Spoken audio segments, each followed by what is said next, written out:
కేవలం డిగ్రీ మాత్రమే కాదు, రేపటి లీడర్స్ ని తయారు చేసే వరల్డ్ క్లాస్ ఎడ్యుకేషన్, టాప్ కంపెనీలో ప్లేస్మెంట్స్ అండ్ బ్రైట్ ఫ్యూచర్ కోసం రా యూనివర్సిటీని ఎంచుకోండి. Hi, welcome to I dream sports. 60 రోజుల పాటు జరిగిన ఐపీఎల్ ఎట్టకేలకు తుది అంకానికి చేరుకుంది. ఆర్సీబీ, గుజరాత్ ఫైనల్కి వచ్చి చేరాయి. ఇప్పుడు ఈ రెండు జట్లలో ఏది టైటిల్ కొట్టద్దో పెద్ద సస్పెన్స్గా మారింది. అయితే ఇప్పటి వరకు జరిగిన మ్యాచ్లు కూడా, రీసెంట్గా జరిగిన ఆర్ఆర్ గుజరాత్ ఆ మ్యాచ్ కూడా ఎంతో ఇంట్రెస్టింగ్గా సాగింది. ముఖ్యంగా వైభవ్ సూర్యవంశీ, ఆ పిల్లాడి వయసు 15 సంవత్సరాలు, కానీ అతను కొట్టే షాట్లు, అతని ఆట చూస్తుంటే అసలు అందరూ మంత్రముగ్ధులైపోతున్నారు. మరో సచిన్, మరో కోహ్లీ ఇలాంటి పేర్లతో కంపేర్ చేస్తున్నారు. సో ఈ నేపథ్యంలో ఫైనల్ ఎలా జరగబోతుంది, అలాగే సూర్యవంశీ బ్యాటింగ్ ఆ తీరు గురించి, ఆ టెక్నిక్ గురించి, ఇలాంటి అన్ని విషయాలు తెలియజేయడానికి స్పోర్ట్స్ అనలిస్ట్ రామచంద్ర గారు మనతో ఉన్నారు. వారిని అడిగి మరిన్ని విషయాలు తీసుకుందాం. హాయ్ సార్, నమస్తే. నమస్తే సార్. ముఖ్యంగా అంటే నేను స్టార్టింగే సూర్యవంశీ గురించి మాట్లాడాలనుకుంటున్నాను. ఓకే సార్, ఒక 15 ఏళ్ళ కుర్రాడు ప్రపంచ క్రికెట్లో మేటి బౌలర్లు అనిపించుకున్న వాళ్ళందరినీ 150, 153, 155 ఇలాంటి వేగంతో బంతులు వేస్తుంటే ఆ నిలబడి కొట్టే తీరు అసలు చూస్తుంటే ముచ్చటేస్తుంది సార్. నిజమే సార్. ఎందుకంటే Vaibhav Suryavanshi 15 years last year వచ్చినప్పుడు ఏదో బొడ్డోడు మ్యాచ్ ఇదే గుజరాత్ మీద లాస్ట్ ఇయర్ సెంచరీ కొట్టాడు 36 బాల్స్కి. అంటే ఏదో ఒక మ్యాచ్ ఆడాడు అది అనుకున్నారు, కానీ ఆ కన్సిస్టెన్సీ, ఆ టెక్నిక్ బేసిక్గా మిగతా వాళ్ళతో పోలిస్తే Vaibhav Suryavanshi technique baseball cricket అంటారు. అంటే స్వింగ్ మూమెంట్ ఇంకా బ్యాక్ సైడ్ నుంచి ఆ ఫోర్స్ తెచ్చినప్పుడు మీరు చూస్తే యార్కర్ స్టార్టింగ్ 2-3 మ్యాచ్లు మీరు గమనిస్తే 150 ఫేస్ యార్కర్ వేసినా కూడా బ్యాక్ నుంచి ఫుట్ చేయడం వల్ల యార్కర్ కూడా స్ట్రైట్ డ్రైవ్ 4 వెళ్ళిపోతున్నాయి. హ్యాండ్స్ లో నుంచి ఆ స్వింగ్ తీసుకొస్తున్నాడు. బేస్బాల్ స్వింగ్ అంటారు బేసిక్ దీన్ని. అంత హై స్పీడ్ బ్యాట్ నీకు యార్కర్ కూడా ఫోర్స్ చేసినప్పుడు ఆటోమేటిక్ గా 4 వెళ్ళిపోతున్నాయి. ఇక 6 గురించి చెప్పాలంటే ఇక అసలు ఆ కట్ షాట్లు నీకు ఫేస్ మీద బౌన్స్ స్ట్రైట్ కొడుతున్నాడు. నిన్నైతే రబాడా బౌలింగ్ లో రవీంద్ర జడేజా ఈ ఓవర్ ఆగముంటే 154 వేసిన ఫేస్ ని స్ట్రైట్ ఫ్లిక్ 6. అవును, హైలైట్ అసలు. ఇక ఎన్నాళ్ళు కన్సిస్టెన్సీ వైభవ్ సూర్యవంశీ పిల్లోడు అది అన్నారు, కానీ ఇక ఏజ్ అది ఇది కాదు. ఒకప్పుడు సచిన్ టెండూల్కర్, సౌరవ్ గంగూలీ, కోహ్లీ, తర్వాత ఇండియన్ ఫ్యూచర్ సూపర్ స్టార్ అంటే ఇక వైభవ్ సూర్యవంశీ నిన్న మ్యాచ్ ద్వారా తేలిపోయింది. అంటే నేను ఈ మాట అంటే మరీ ఓవర్ అనిపించచ్చు, కానీ 98, 99 నుంచి ప్రాపర్గా నేను క్రికెట్ చూస్తున్నాను. 1998, 99 నుంచి నేను ఎంతో మంది హిట్టర్స్ని చూశాను. నేను క్రిస్ గేల్ని చూశాను, మెక్కలంని చూశాను, షహ్వాగ్ని చూశాను. ఇలాంటి ఆట ఇన్నేళ్ళు నేను క్రికెట్ చూడడం స్టార్ట్ చేసినప్పుడు ఇన్నేళ్ళు నేను ఎప్పుడు చూడలేదు. ఇలాంటి ఒక ఆట, ఇలాంటి ఒక విధ్వంసం ప్రతి మ్యాచ్లో. అవును, సో నిజంగా గ్రేట్ టాలెంట్. అవును, అసలు యూనిక్ టెక్నిక్. ఎందుకంటే మీకు బ్యాట్ స్వింగ్ ఇంతలా ఇది చేసేవాళ్ళు మనం ఇంతవరకు చూడలేదు. నిన్న మీరు గమనిస్తే 31 బాల్స్ ఫస్ట్ టైం చాలా తక్కువగా ఆడాడు.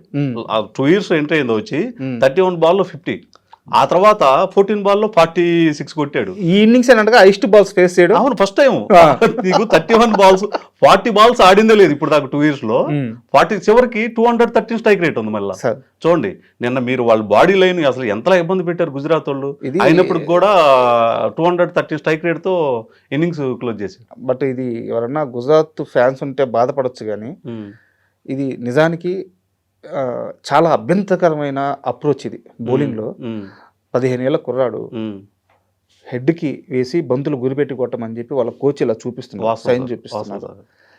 ఇర్ఫాన్ పఠాన్ కూడా ఒక ట్వీట్ చేశారు, ఆ పిల్లాడు విధ్వంసం చేస్తున్నాడు ఓకే, కానీ 15 ఏళ్ళ చిన్న పిల్లాడికి తలకి గురిపెట్టి బాల్ వేయడం అనేది నాలో ఉన్న ఒక తండ్రి దీన్ని ఒప్పుకోలేకపోతున్నాడు అని. Exactly sir. అసలు క్రికెట్లో బాడీ లైన్ అంటేనే నాట్ యాక్సెప్టబుల్. అవును, అలాంటిది ఒక చిన్న పిల్లాడికి. అవును, ఎలా చూస్తారు దీన్ని? ఇది మీరు చెప్పింది కరెక్ట్ పాయింట్ సార్. ఇది కరెక్ట్ కాదు. ఎందుకంటే నేను మ్యాచ్ చూస్తున్నంత సేపు నెహ్రా వచ్చి హెడ్కి అయ్యండి బాడీ లైన్ 151, 152, 154. మీరు ఎస్ఆర్హెచ్ కానీ ఇంకొకరు ప్లాన్ చేసినప్పుడు అన్ని రకాలు yorker, out of stump, cricket proper bowling వేశారు. పిల్లోడు అన్నట్టు ఒకటే line cross seam body line 150 కంటిన్యూగా 32, 35 బాల్స్ వేశారు. ఎస్ఆర్హెచ్ ఎప్పుడు ఇలాంటి అప్రోచ్ తో ఆ మ్యాచ్ లో ఇంకా ఫాస్ట్ గా ఆడాడు. అవును, ఇప్పుడు కమిన్స్ వేయాలనుకుంటే బాడీ లైన్ వేయలేదా? అవును, వేయగలరు కదా. అవును, బట్ ఒక పద్ధతి ఉంటది. అవును, జెంటిల్మెన్ గేమ్ లో ఒక ప్రాసెస్, ఒక పద్ధతి ఉంటుంది. అవును, బట్ ఇది నాట్ యాక్సెప్టబుల్. అవును, వీళ్ళకి ఓన్లీ గేమ్ గెలవడం కోసమే. నేను మ్యాచ్ చూస్తే ఎవరికైనా అర్థమైంది. Vaibhav Suryavanshi versus GT bowlers, మొత్తం 4 to 5 బౌలర్స్. సూర్యవంశీ అవుట్ అయిన దాకా మీకు లాస్ట్ ఓవర్ స్పిన్ ఇచ్చారంటే చూడండి, సెంచరీ కూడా కొట్టనివ్వకుండా రబాడాని 20th ఓవర్ వేసి ఆ రబాడాని తీసుకొచ్చి 18th ఓవర్ వేయించారు. అంతలా భయపడిపోయారు. దీనివల్ల వైభవ్ సూర్యవంశీ విలువ ఇంకా పెరిగిపోయింది. ఇంకా ఆ బాడీ లైన్ హెడ్కి ఏంటంటే అదేమన్నా ఫుట్బాల్ కోచ్ లాగా 11 మంది ఆడే క్రికెట్లో ఒకరిని టార్గెట్ చేయడం అనేది మీరు చెప్పినట్టు ఇది ఏమాత్రం కరెక్ట్ కాదు సార్. అండ్ డివిలియర్స్ కూడా దీని మీద ఏదో కామెంట్ చేసినట్టున్నారు. అవును, అసలు ఇది ఆడిన తర్వాత ఇట్లా ఇబ్బంది పెడుతున్నారు, ఇది కరెక్ట్ కాదు. 14th ఓవర్ జాసన్ హోల్డర్ బౌలింగ్లో ఇదే విధంగా వేస్తుంటే బ్యాక్ టు బ్యాక్ 4-6-4 కొట్టిన తర్వాత ఈయన ఇండియన్ ఫ్యూచర్ సూపర్ స్టార్ ఈ రోజుతో ఇన్ని ఎదుర్కొన్నాడంటే, ఇన్నాళ్ళు ఏదో ఊపుతున్నాడు అనుకున్నాం కానీ ఇంత కన్సిస్టెన్సీ, ఇంత intelligent, the best batsmen, Indian future super star అని నిన్న ఏబీ డివిలియర్స్ ప్రకటించాడు. నిజానికి నిన్న మ్యాచ్ అలా జరిగిన తీరు సరే, ఆర్ఆర్ ఓడిపోయింది కానీ సూర్యవంశీ మీద చాలా మందికి ఉన్న డౌట్లన్నీ పటాపంచలైపోయినాయి. వాస్తవం సార్. 20 బాల్కి ఏదో బ్యాట్ ఊపేసి వెళ్ళిపోయే ప్లేయర్ కాదు. మ్యాచ్ పరిస్థితులకు తగ్గట్టు కూడా ఆడాడు. ఇది చాలా టీములకి నేర్పించాడు. ఎందుకంటే పరిస్థితులు తగ్గట్టు, ఎందుకు కెరీర్లోనే ఇన్ని బాల్ పేజ్ చేసి 50 కొట్టం. మీరు గమనిస్తే 31 balls 50 అంటే వైభవ్ సూర్యవంశీ కెరీర్లో లేదు, ఫస్ట్ క్లాస్ కెరీర్లో అసలు మామూలుగా ఇది చాలా ఫాస్ట్ గా అన్నట్టు. అవును, మామూలుగా సూర్యవంశీ కాబట్టి లేటుగా అన్నట్టు. అయితే ఫేస్ బౌలింగ్ తగ్గట్టు డిపెండ్ చేసుకుని ఆడాడు చూశారు. ఇది సీనియర్ల క్రికెటర్లకి మంచి గుణపాఠంలాగా మారింది innings. And okay, Suryavanshi batting గురించి మనం మాట్లాడుకుంటా ఉన్నాము. ఆర్ఆర్ యాజ్ ఎ టీమ్గా ఒక 15 ఏళ్ల కుర్రాడి మీద పూర్తిగా డిపెండ్ అయిపోయి ఆడితే అతను ఆడాలి, కొడితే అతను కొట్టాలి, లేదా టీం అంతా ఒక జురలు తప్పించి మిగతా ఎవరన్నా ఆ టీంలో సూర్యవంశీ తరువాత సరిగ్గా ఈ సీజన్ బ్యాటింగ్ ఆడిందే లేదు. అసలు మీరు చెప్పింది 100% కరెక్ట్ సార్. ఎందుకంటే 776 runs ఆరెంజ్ కార్పొరేషన్లో ఫస్ట్ ఉంది వైభవ్ సూర్యవంశీ. అలాంటి అంత బాగా ఆడిన టీంలు వెనక దూజురేల్ 500 runs తీస్తే ఇంకా 400 కొట్టిన వాళ్ళు లేరు. అంటే ఆర్ఆర్ టీంలో మీరు ఒక మనిషి మీద టీం అంతా భారం వేసి కప్పు కొట్టాలంటే నిన్న కాదు, ఫైనల్కి వెళ్ళినా కూడా ఎలా సాధ్యమైంది? ఆ మనిషి వయసు ఎంత? 15 సంవత్సరాలు. ఆ మనిషి ఎక్స్పీరియన్స్ మరి చెప్పండి, ఇక దాన్ని బట్టి ఎలా సాధ్యమైంది? గతంలో కూడా చూస్తే 20 సంవత్సరాల క్రితం సౌరవ్ గంగూలీ మన అగ్రెసివ్ నెంబర్ 1 కెప్టెన్ ఇండియాకి, తను ఎంతో కష్టపడి ఫైనల్కి తీసుకెళ్తే మీరు గుర్తుంటే 2004 ఆస్ట్రేలియా మీద ఇక 4 ఓవర్లకి ఎంతో ఇచ్చేస్తారు, 10 ఓవర్లకి 100 కొట్టిస్తారు. ఎలా పాసిబుల్ అయింది? అంటే ఒక మనిషి తపన, ఒక మనిషి అగ్రెసివ్ అనేది ఎప్పుడు కప్పు రాదు. అందుకే నిన్న మ్యాచ్ అయిపోయిన తర్వాత కూడా బాగా ఏడుస్తూ బాధపడతా కూర్చున్నాడు సూర్య. బాగా కన్నీళ్ళు పెట్టేసి, ఎందుకంటే ఈ ఇయర్ నేను తీసుకెళ్తా అన్నాడు. సపోర్ట్ ఏది అంటే నేను ఎందుకు చెప్తానంటే, ఏ ఒక్క మనిషితోనూ అందరూ ఆడే క్రికెట్లో ముఖ్యంగా కప్పు అనేది అసాధ్యం. అండ్ మనం ముఖ్యంగా మాట్లాడుకోవాల్సింది గుజరాత్ గురించి. మామూలుగా క్రికెట్లో 11 మంది ప్లేయర్లు ఉంటారు, ఒక 6 మంది దాకా బ్యాట్స్మెన్లు ఉంటారు. గుజరాత్ టీంకి 3 బ్యాట్స్మెన్లు ఉన్నారు, 3 ఆడుతున్నారు. నిన్న కూడా అదే జరిగింది.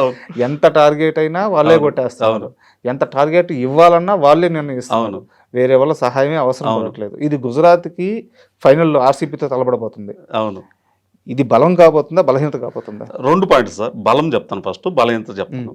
బలం ఏంటంటే ఏ ఐపీఎల్ టీంకి లేని బౌలింగ్ అనేది గుజరాత్కు ఉంది. ఎందుకంటే పర్స్లో మనీ ఆఫ్ అమౌంట్ బౌలింగ్కి ఇచ్చించారు. మీకు ఒక రబాడా 10 CR, ఒక ప్రసిద్ధ్ కృష్ణ 10 CR, సిరాజు 10 CR, 7 కోట్లకి లాస్ట్ కూడా మన జాసన్ హోల్డర్ని తీసుకున్నారు. ముఖ్యంగా స్పిన్లో 10 CR యాబో రషీద్ ఖాన్ ఉన్నాడు. అంటే అంతలా బౌలింగ్ ఇన్వెస్ట్ చేసి స్ట్రాంగ్ గా ఉంది టీము, దట్టు ముఖ్యంగా హోమ్ గ్రౌండ్ లో. ఈ కండిషన్ లో దాని తగ్గట్టుగా 200-210 ఎప్పుడు కొట్టే బ్యాటింగ్ స్ట్రెంత్ అనేది వాళ్ళకు ఉంది, టాప్ 3. సో నిన్న మీరు మ్యాచ్ లో గమనిస్తే 6 ఓవర్లో 70 వచ్చినాయి, ఒక 6 లేదు. గమనించారా? 8 overs దాకా లేదు, కానీ 11 overs 144. అంటే ఇలా ఆడుతున్నారు కాబట్టి వాళ్ళు రేస్లో ఎప్పుడు ఈ లీగ్ స్టార్టింగ్లో జీటీ ఇక్కడ దాకా వచ్చిద్దని ఎవరు ఊహించాల, స్టార్టింగ్లో ఎవరు ఊహించాల.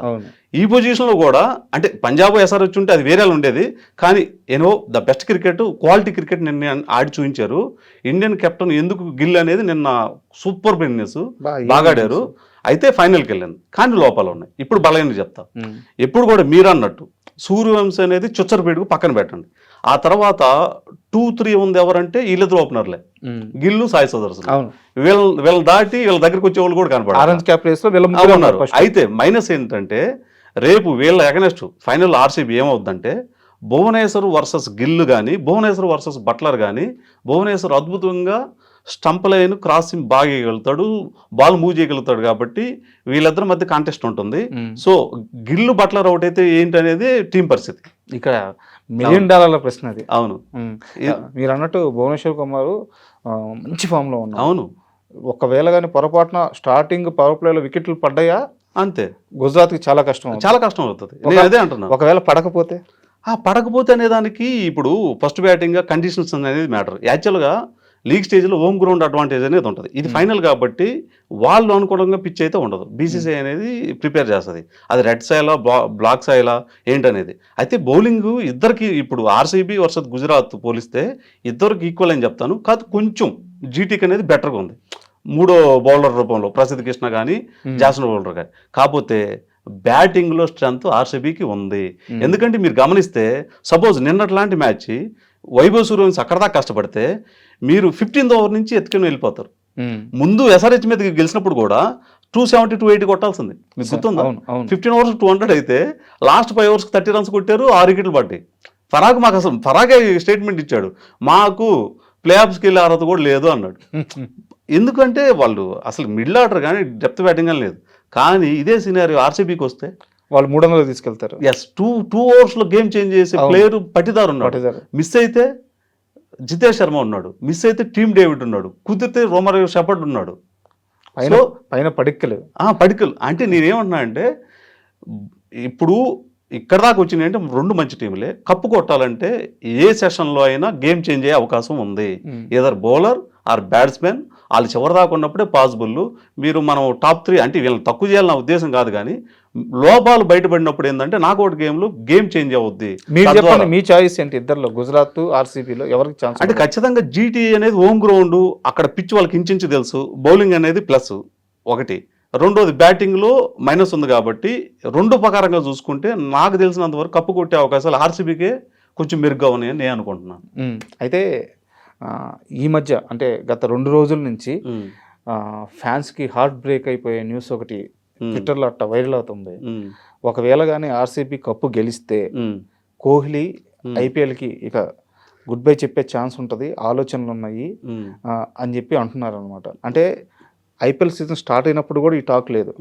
సడన్గా లాస్ట్ 2 మ్యాచ్ల నుంచి ఎప్పుడైతే ఆర్సీబీ ఫైనల్కి వెళ్ళిందో అప్పటి నుంచి ఈ టాక్ ఎక్కువ వినిపిస్తుంది. ఫ్యాన్స్ అందరూ ఒక రకమైన భయాందోళనలో ఉన్నారు, ఎక్కడ అనౌన్స్మెంట్ ఇస్తారో అని. న్యూస్ అయితే వైరల్ అవుతుంది సార్, నేను చూశాను. కాకపోతే విరాట్ కోహ్లీ అనే వ్యక్తి ఇంకొక కనీసం 3 years అనేది రిటైర్డ్ అవ్వడు. ఎందుకంటే టెస్ట్ ఫార్మాట్లో వన్డేలో అది T20లో రిటైర్డ్ అయ్యాడు. కానీ నెక్స్ట్ ఇయర్ 27 వరల్డ్ కప్ రేస్లో విరాట్ కోహ్లీ రోహిత్ శర్మ కూడా ఉంటాడు. విరాట్ కోహ్లీ కాదు, రోహిత్ శర్మ కూడా నెక్స్ట్ ఇయర్ ముంబైకి ఆడతారు. ఎందుకంటే మంచి ఫిట్నెస్, వాళ్ళ ఆడతీరు అనేది మెరుగ్గానే ఉంది.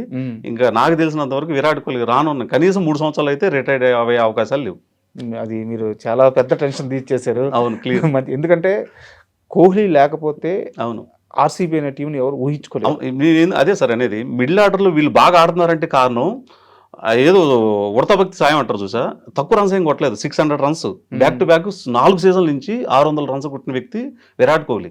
పవర్ ప్లేలో ఆ స్టాండర్డ్ ఎగిపోతే మనం ఏదో 200, 250 స్ట్రైక్ రేట్ అది అంటారు, కానీ ఫౌండేషన్ చాలా మ్యాటర్. అది ఎగిపోతే నెక్స్ట్ వాడికి ఫ్రీగా ఎలా ఆడతాడు? అవును. సో విరాట్ కోహ్లీ ఆర్సీబీకి ఎన్నుమొక, ఇంకా ఖచ్చితంగా 2-3 సంవత్సరాలు ఈజీగా ఆడతాడు. అండ్ ఇంకో విషయం సూర్యవంశీ గురించే. సో నిన్న మొన్నటి దాకా అతని ఏజ్ క్రైటీరియా పెట్టి చాలామంది టీంలోకి తీసుకోవాలా వద్దనే ఒక డిస్కషన్ పెట్టారు.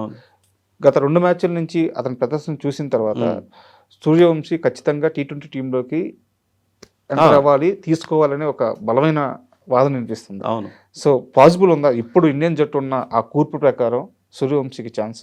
అర్జెంట్గా తీసుకోవాల్సిన అవసరం ఉంది, తీసుకోకపోతే ధర్నాలే జరుగుతాయి. ఎందుకంటే అలా ఉంది, ఎందుకంటే అర్జెంట్గా తీసుకోవాలి. ఎన్నాళ్ళు ఏజ్ ఫ్యాక్టర్ అనో, కుర్రోడు కదా, కన్సిస్టెన్సీ లేదను, అసలు టెక్నిక్, అతనుకున్న knowledge, shot selection, quality of batting, ముఖ్యంగా ఎవరికి లేని బేస్బాల్ టెక్నిక్, హై స్పీడ్. అసలు ఎన్నాళ్ళు మనం అభిషేక్ శర్మ, ఇషాన్ కిషన్ దాకా చూసాము, వాళ్ళకి మించి ఒక అడుగు ముందే ఉన్నాడు. అర్జెంట్గా ఓపెనర్ ఫస్ట్ ప్లేస్ ఎవరికైనా ఉందంటే వైభవ్ సూర్యవంశీకి ఖచ్చితంగా రేపు T20 క్రికెట్లో అవకాశం ఉంటుంది. ఒకవేళ ఆర్సీబీ కానీ సెకండ్ టైం కప్పు గెలిస్తే సో మీరు వాళ్ళ సంబరాలు మీకు తెలిసే ఉంటుంది, ఆర్సీబీ ఏ రేంజ్ లో ఉంటుంది. అవును.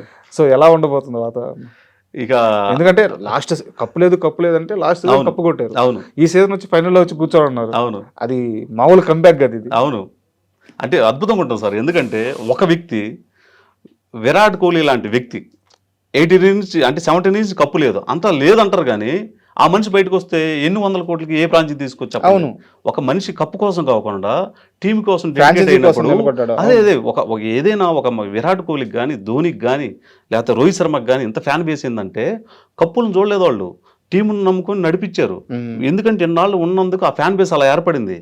అంత నమ్ముకొని ఉన్నారు కాబట్టి నిన్న లాస్ట్ ఇయర్ కప్పు కొట్టిన తాలూకు ఎమోషన్స్ మీరు చూశారు. అవును. అదే క్యారీ అయ్యింది అద్భుతంగా విరాట్ కోహ్లీ ఉండి ఆర్సీబీ కనుక కప్పు గెలిస్తే ఈసారి కూడా అదే అంచనాలతో అద్భుతమైన సెలబ్రేషన్స్ ఫ్యాన్స్ జరుపుకుంటారు. సార్ ఎంతో టైం లేదు, ఫ్యూ అవర్స్ మాత్రమే ఉన్నాయి. సో ఫైనల్ అయిన తర్వాత మరొకసారి మనం కూర్చుందాము. ఏ జట్టు గెలిచినా అద్భుతమే. ఎందుకంటే ఇక్కడ దాకా వచ్చిన మంచి టీములే. 2 నెలల పాటు అవును. హోరాహోరీ ప్రయాణం అవును. చేసి ఇక్కడ దాకా వచ్చింటే 2 అద్భుతమైన జట్లే. అవును. ఏ జట్టు గెలిచినా అద్భుతమే. సో అవును. ఫైనల్ అయిన తర్వాత కూర్చుందాం, మరో మంచి ఇంటర్వ్యూ చేద్దాం. Okay sir, thank you much. Thank you sir. And for more videos, Please subscribe to iDream channel. Subscribe to iDream Media. Please subscribe to iDream. Please subscribe to iDream. Please subscribe iDream. And please subscribe to iDream. For more videos, subscribe to iDream. please like, share, and subscribe to the channel. Congratulations, iDream. Subscribe to iDream. Subscribe to iDream. So subscribe to iDream Media. iDream ki iDream team andarki huge congratulations. Please subscribe iDream Media. Please subscribe to iDream. Subscribe iDream. Please subscribe to iDream. iDream అంటే నా కళల channel subscribe చేసుకున్న నోరు తిరుగుతలేదు, మీరైతే గంట గుర్తు కొట్టండి. For more such videos, please subscribe to iDream. Subscribe to iDream. Please subscribe to iDream. Please subscribe iDream Media. Please do subscribe to iDream. Please subscribe to iDream Media. For best entertainment and information, please subscribe iDream. And don't forget to subscribe to iDream.